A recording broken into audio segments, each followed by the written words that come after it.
What to do? What to do? Oh, hey, as you can see, I'm a little bored at the moment. Don't really have any idea on what to do today. I look at all these games and, they're good. They're good. Of course they are. Well, except for maybe Journey to the Purple Planet, but, I just don't want to play any of them. Don't you hate that feeling? You have all these games, but you just don't want to play them for whatever reason. So what to do? Hey! I know what to do! We can watch the new trailer for Pokemon Scarlet and Violet. Yeah, it came out yesterday. Which means every creator under the rising sun has already talked about it, but come on, people still want to hear my opinion about it, don't they? I'm me! Well, I think I know what we have to do, so let's just get right down to it. The trailer opens with a brief look of the region before introducing us to the new professors, that's right, plural, Professor Sada and Turo, with Sada rocking a prehistoric look and Turo a look of the future. We're then shown the starters, Spirigatito, Fuecoco, and Quaxley. We're then shown more of the region and some new Pokemon such as Lechonk, Ponmi, and Smolin. We also see a man telling the player that you can link up with 3 other people online to play 4-player co-op. We're shown even more of the region, from snowy areas to caves to a desert, as well as a stadium, until finally getting a look at the box legendaries, Scarlet's Corridon and Violet's Miraidon. That's where you'll find that one of a kind JJ the jet plane. That's me. Overall, the trailer is fine. It gets right down to the basics when it comes with a trailer of a new Pokemon game. A bit of the region, a bit of the new faces, a bit of the new Pokemon. It's super cookie cutter, but that's not necessarily a bad thing when it comes to these trailers, as I feel there's only so much you can do, and they obviously want to save things for later to of course build hype, which is fine. Out of curiosity, I rewatched the second trailer for Sword and Shield, and it was a bit interesting as that trailer revealed more stuff. We were shown Dynamax Pokemon and raid battles, as well as the first gym leader Milo and the champion Leon, and this tells me one of 2 things. One, they just haven't shown us the gimmick yet, the major gimmick, like Dynamaxing or a Z-move or Mega Evolution, to build suspense or something like that, or the 4-player co-op feature is the new gimmick. If that's the case, it does raise some questions. Is there going to be Dynamaxing? Are they going to bring back Mega Evolution, Z-moves? Is 4-player co-op really the gimmick of the region, as well as some other questions I have? Are they going to cut Pokemon again? If there is another gimmick besides 4-player co-op, will it even be interesting? Obviously, these are questions that can only be answered later on, so I'm not holding the game accountable or bashing this trailer, as I did say they can only show us so much. But when it comes to the things we do know, the Pokemon, the professors, the 4-player co-op, I won't say I'm super excited for reasons I'll get into later, except for the co-op. This is something I think will make for a great addition to the game, and hopefully the series. Being able to tackle a region with your friends sounds amazing. Plenty of creators have already done stuff like this, where they play the game at the same time. PokeMMO allows you to play the games with a bunch of other people across the world. I streamed myself playing Black and White on it a while back, and one of my viewers was there with me in the game for a good portion of it. I also played the Gen 1 and 2 remakes with my college roommate, where we both picked a version and just went through it, and that was really fun. So seeing it now in an official Pokemon game is pretty cool. Questions I have though: how long into the game before you can do it, and how does this affect the gameplay?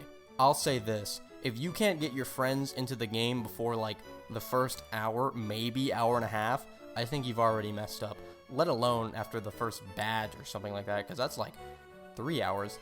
This is a kind of addition where players don't want to wait for it to be available to them. They want to get their friends into their games as soon as possible. And if Game Freak doesn't make it that way, they're looking into some negative PR. Other question I have about the gameplay being affected, what I mean is, if this works like Let's Go Pikachu, where the player can have 2v1 or 3v1 or even 4v1 fights with their friends, you're looking at a really boring mode and boring game if you do play it like that, because that would be extremely easy, even by Pokemon standards, and it'd take the fun away. But I honestly doubt it'd be that. I wouldn't be surprised if it was just a way to make trading and battling easier and you're all just in the same world, which is fine enough.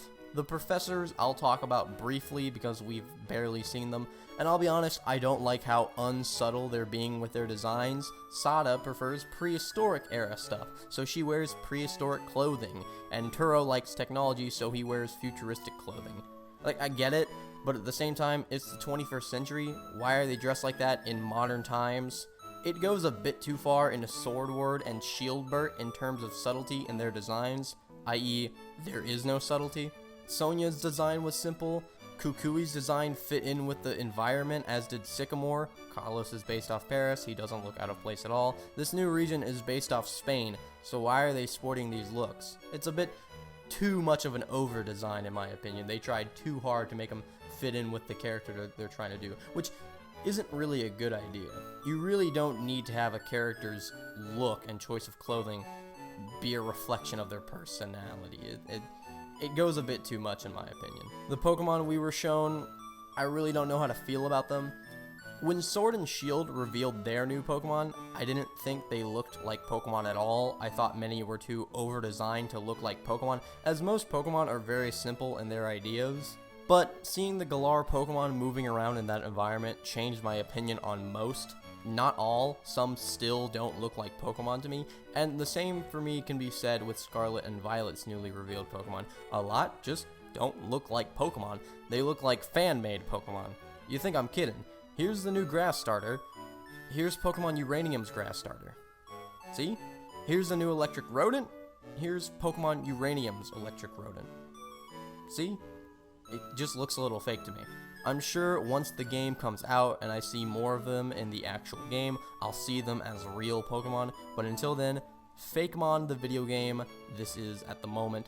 Although I do really like Quaxley and Fuecoco, those look nice, but Spirigatito, first off, I don't even know how to pronounce it, Lechonk, Pawn Me, and Smoliv give off hardcore Uncanny Valley vibes right now. Now, with all this said and done, am I excited for Pokemon Scarlet and Violet?